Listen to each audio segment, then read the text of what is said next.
Merci. Et je remercie par la même occasion donc Monsieur le Doyen de nous avoir octroyé cette belle enceinte, cette belle salle d'accueil de ce panel. Je remercie par la même occasion Monsieur le Vice-Doyen, M. Kourak Abdelaziz, et l'instigateur et la personne qui a façonné ce travail avec toute une équipe de doctorants et de professeurs-chercheurs, enseignants-chercheurs de l'université, professeur Mahmoud Kharis. Il faut dire effectivement que la problématique de l'entrepreneuriat et de la TPE-PME a été largement débattue et discutée par l'équipe de recherche du LARCEPEN, de ce laboratoire de recherche auquel nous appartenons tous. Bien. Le centre de recherche interdisciplinaire en compétitivité et en performance économique et managérielle, donc le CIRPEC. Et au cœur de ce centre interdisciplinaire de recherche scientifique relevant de l'Université Mohamed V, a pris à travers de l'ARCEPEN pour cette année un certain nombre d'axes de recherche qui foncièrement sont au cœur de la performance managérielle et de la création de la richesse et de la création de la valeur. À la tête de ces axes figure la petite entreprise. Pourquoi la petite entreprise? Alors, le professeur Kharis, il en a parlé, et j'userai de ces mots en tant que modérateur pour annoncer, si vous permettez, que le choix n'est pas anodin ou hasardeux. C'est bel et bien parce que le PIB des États d'Afrique et du Maroc, par la même occasion, mériterait d'être amélioré et de croître. Et cette croissance, elle est due foncièrement à la création de la richesse et par l'investissement et la création d'entreprises.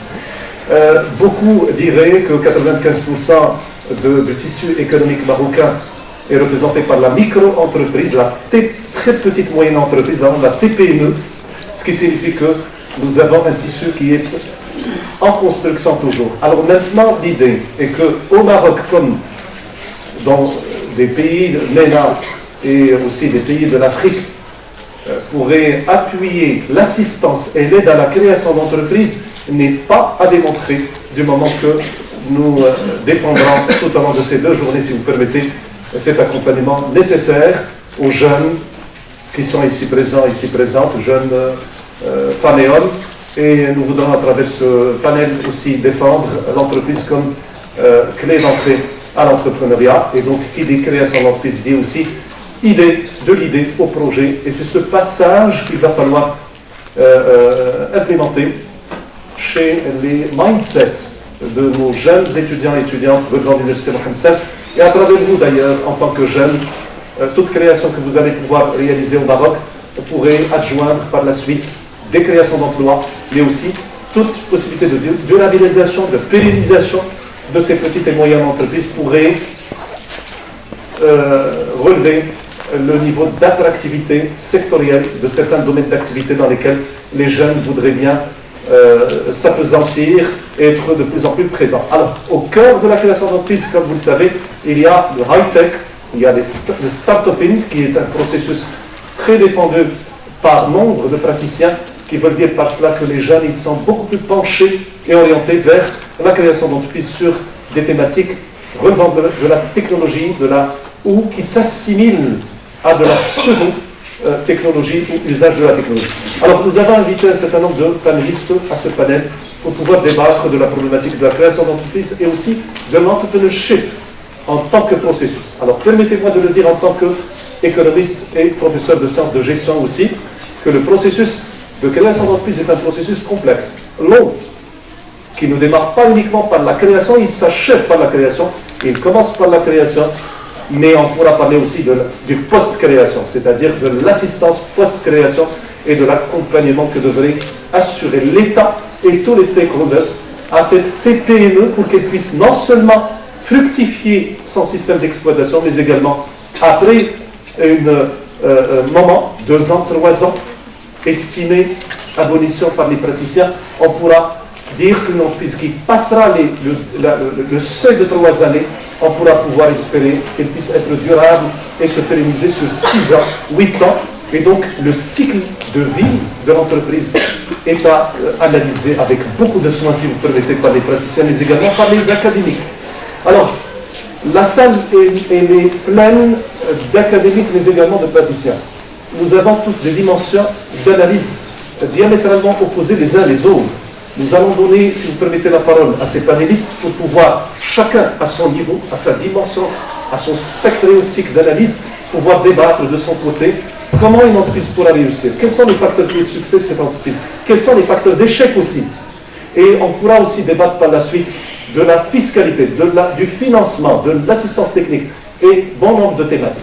Donc, sans délai, si vous permettez, j'invite les confrères, les consoeurs ici présentes, à pouvoir le joindre, pouvoir discuter de l'expérience, des expériences africaines.